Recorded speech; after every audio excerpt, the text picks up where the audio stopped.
Sponsored by Stand Up to All Hate. Call a timeout against hate. And I picked Chicago to win. I moneylined Chicago, and I was this is the perfect game for them to moneyline.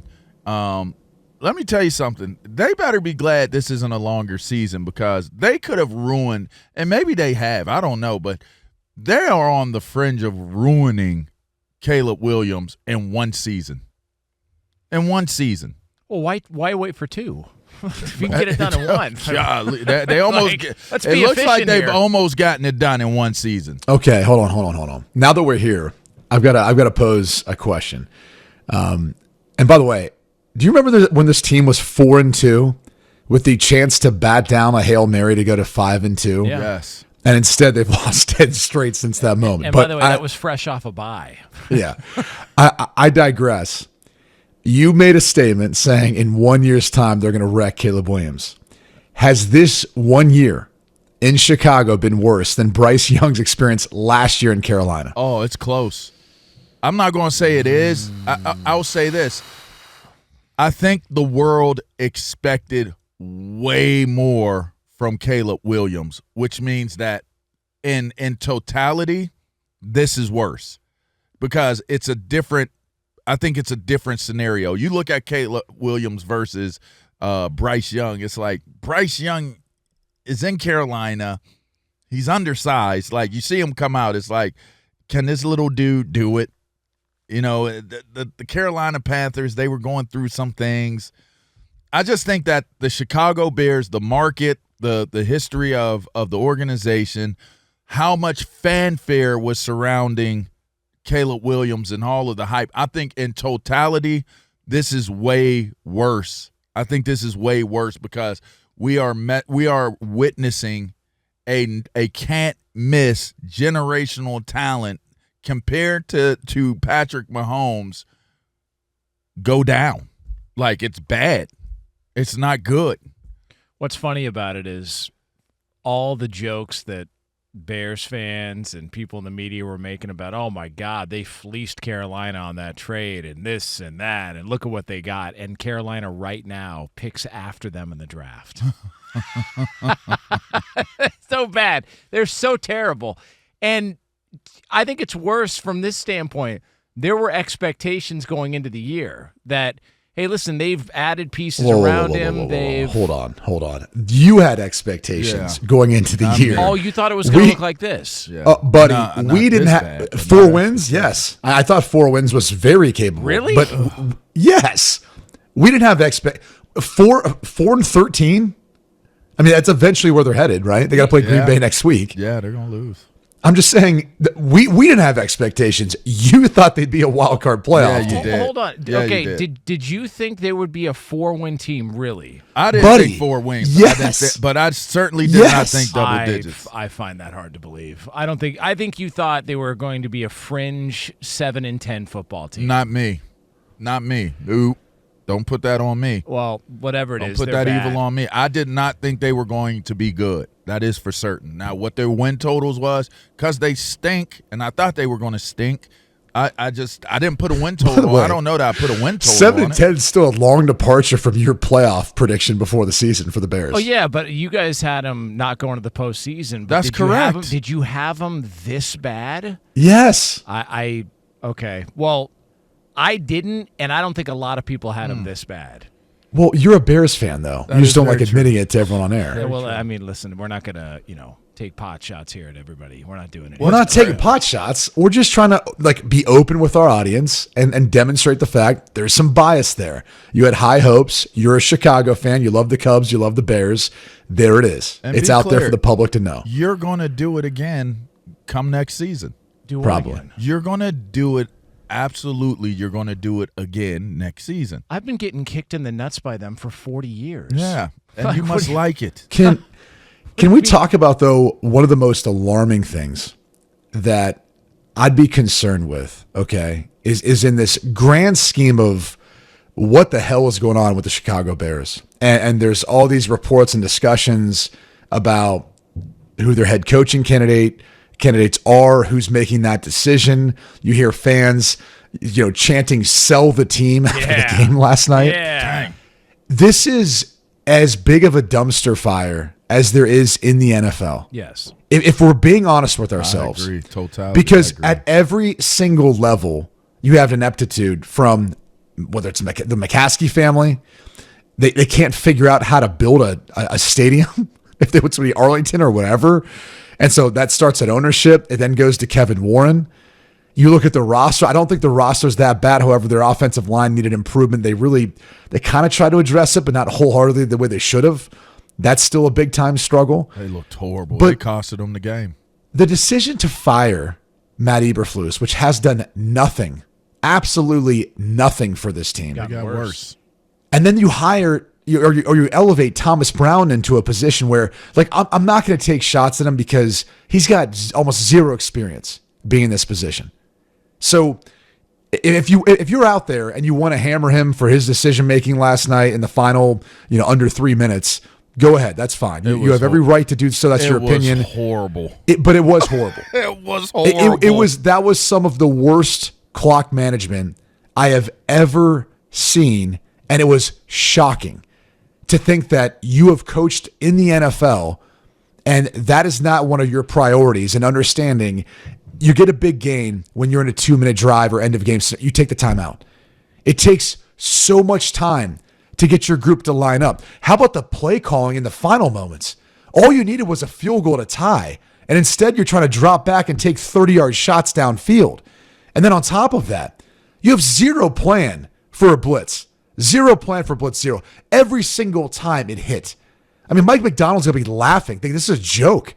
And this is like high school Harry stuff, where we line up and basically whenever we want to bring pressure, it takes a miracle, which it took a miracle for Caleb Williams to get that throw off to DJ Moore just to get a first down. Yeah.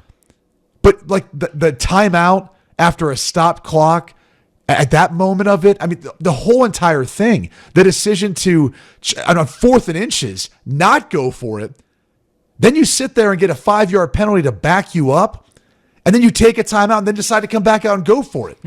Like, it was, for the NFL, for that level of football, it was the worst clock management I can recall since the start of the millennium.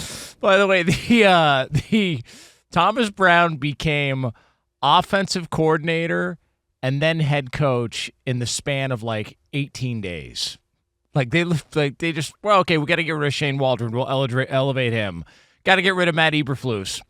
Well, we'll just elevate him again. He's used to this sort of transitioning, and he's been trying to figure this whole thing out.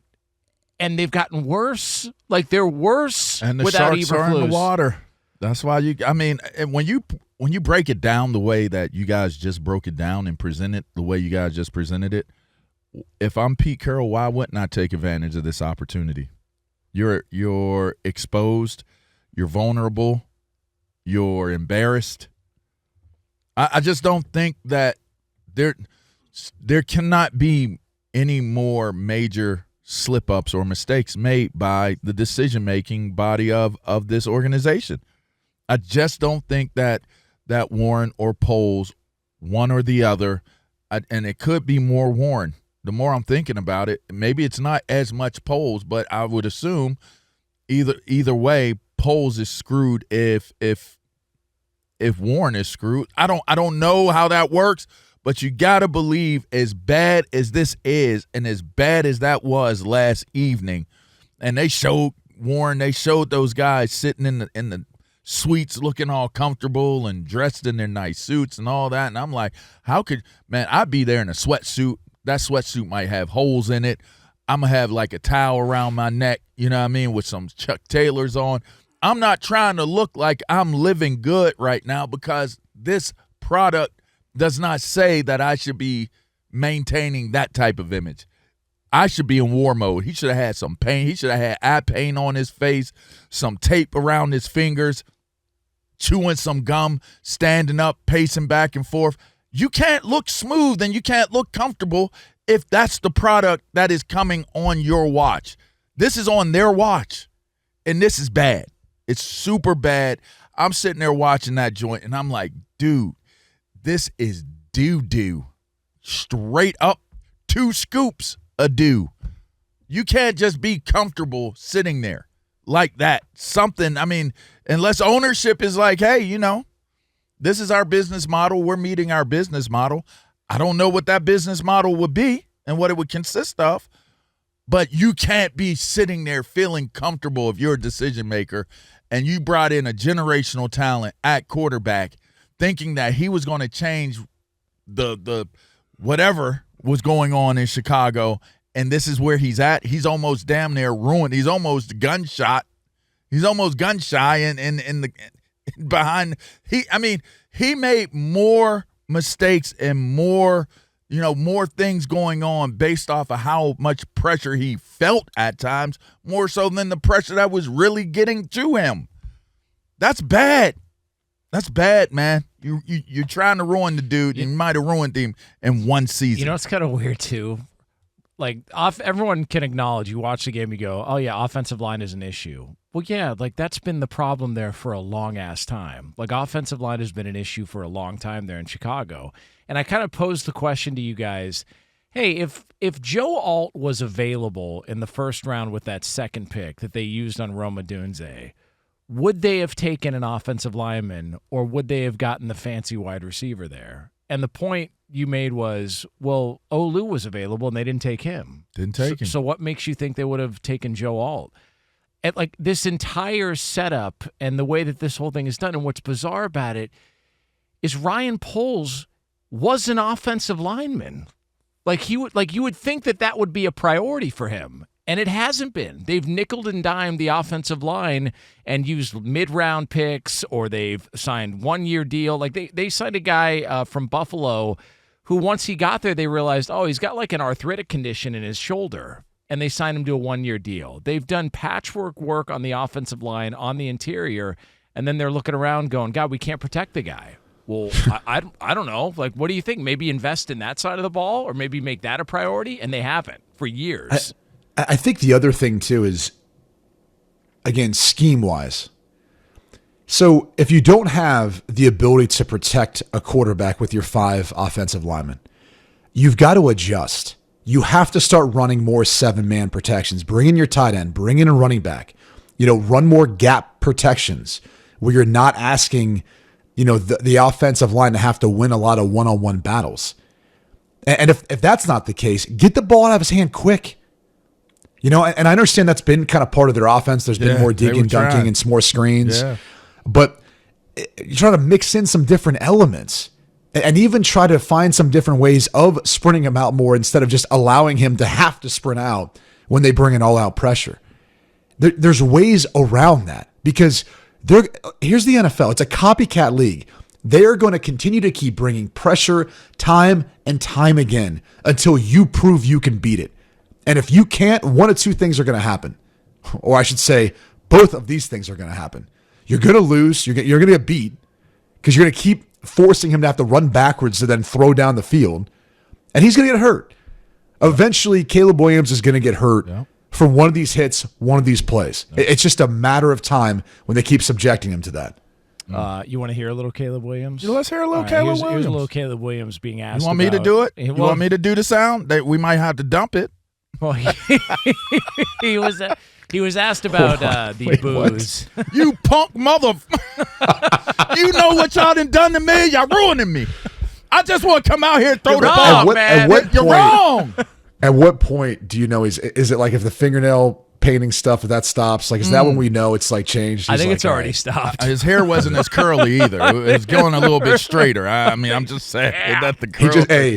He's got a completely different look next year. He comes out looking hard, just like rough, He was asked about the Thug life. He's wearing Carhartt. He's like just bringing he's got his hard hat, lunch pail. He's I'm ready to work this year. He was asked about the booze in Chicago, fans not happy. This was his response. Yeah, I've only been here for, it's my first year. So, their frustrations, go way longer back than I've been here. My job is to, go out there and win games, and we don't focus on outside noise. The fans are, they're going to cheer and maybe boo sometimes, and you can't react to that. It's not something that we react to. We have a job to do, and you don't do so well on the job some days, and some days you're pretty consistent. Some days you play a great game. So I think today was one of those games that I think we played two sides of the ball today pretty well, special teams and defense, and then offense we didn't play well. There was miscues. There was stupid sacks that I was taking. I'll definitely take the heat for this one. Got to be better. Sponsored by Stand Up to All Hate. Call a timeout against hate.